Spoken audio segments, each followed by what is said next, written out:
Little Red Riding Hood. Once upon a time there was a dear little girl who was loved by everyone who looked at her, but most of all by her grandmother. And there was nothing that she would not have given to the child. Once she gave her a little cap of red velvet, which suited her so well that she would never wear anything else.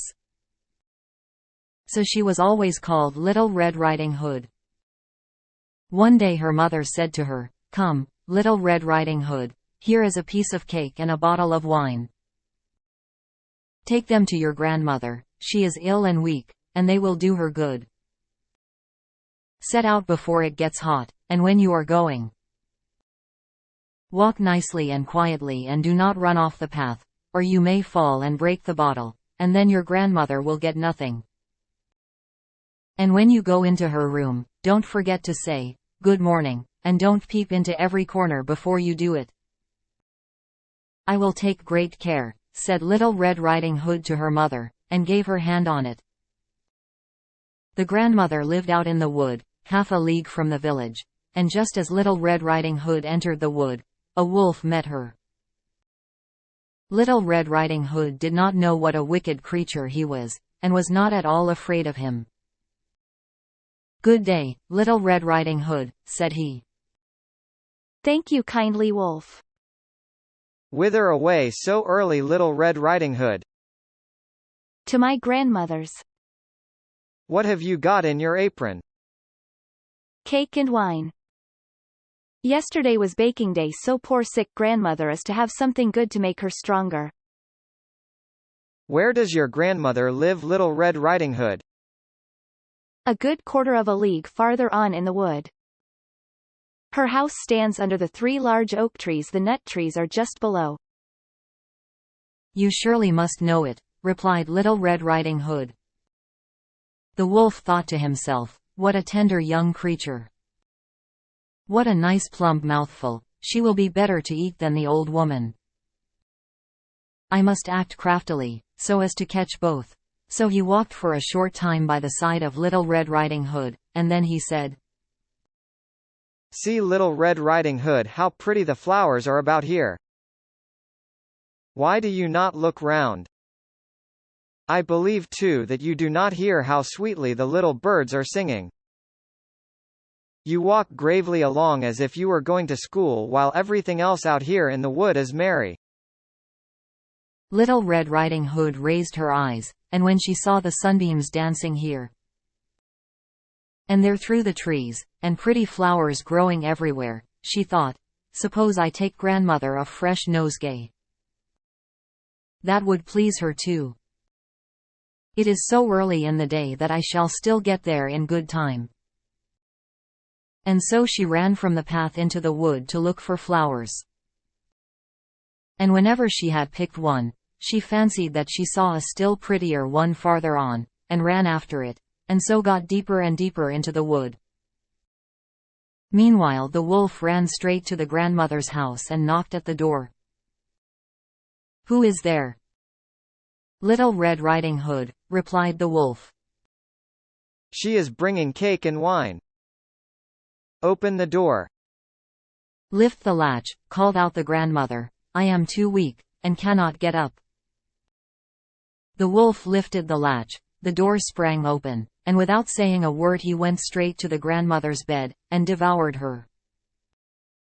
Then he put on her clothes, dressed himself in her cap, laid himself in bed and drew the curtains. Little Red Riding Hood, however, had been running about picking flowers, and when she had gathered so many that she could carry no more, she remembered her grandmother, and set out on the way to her. She was surprised to find the cottage door standing open, and when she went into the room, she had such a strange feeling that she said to herself, "Oh dear, how uneasy I feel today, and at other times I like being with grandmother so much." She called out, "Good morning," but received no answer.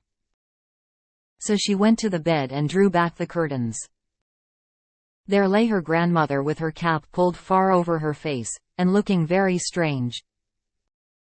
"Oh, grandmother," she said, "what big ears you have! The better to hear you with, my child," was the reply.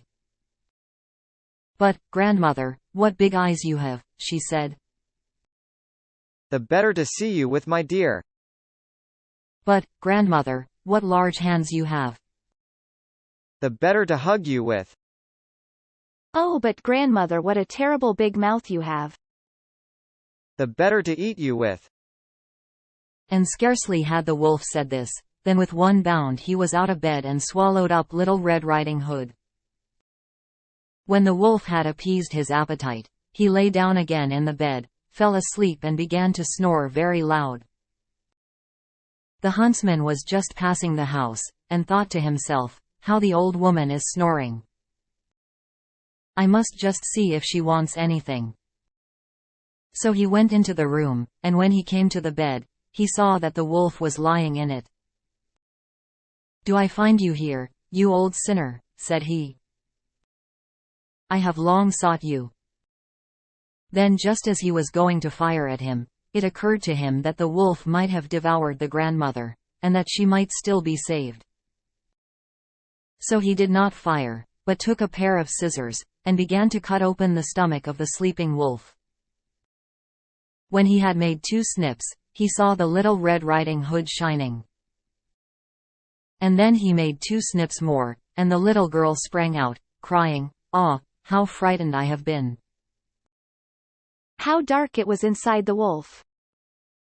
And after that the aged grandmother came out alive also, but scarcely able to breathe. Little Red Riding Hood, however, quickly fetched great stones with which they filled the wolf's belly, and when he awoke, he wanted to run away. But the stones were so heavy that he collapsed at once, and fell dead. Then all 3 were delighted. The huntsman drew off the wolf's skin and went home with it. The grandmother ate the cake and drank the wine which Little Red Riding Hood had brought, and revived.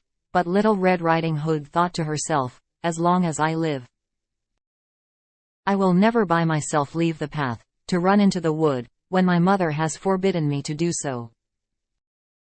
It is also related that once when Little Red Riding Hood was again taking cakes to the old grandmother, another wolf spoke to her, and tried to entice her from the path. Little Red Riding Hood, however, was on her guard, and went straight forward on her way, and told her grandmother that she had met the wolf, and that he had said good morning to her. But with such a wicked look in his eyes, that if they had not been on the public road she was certain he would have eaten her up. "Well," said the grandmother, "we will shut the door, that he may not come in." Soon afterwards the wolf knocked, and cried, "Open the door, grandmother, I am Little Red Riding Hood, and am bringing you some cakes." But they did not speak, or open the door, so the grey beard stole twice or thrice round the house, and at last jumped on the roof. Intending to wait until Little Red Riding Hood went home in the evening, and then to steal after her and devour her in the darkness. But the grandmother saw what was in his thoughts. In front of the house was a great stone trough, so she said to the child, "Take the pail, Little Red Riding Hood. I made some sausages yesterday, so carry the water in which I boiled them to the trough." Little Red Riding Hood carried until the great trough was quite full. Then the smell of the sausages reached the wolf, and he sniffed and peeped down, and at last stretched out his neck so far that he could no longer keep his footing and began to slip, and slipped down from the roof straight into the great trough and was drowned. But Little Red Riding Hood went joyously home, and no one ever did anything to harm her again.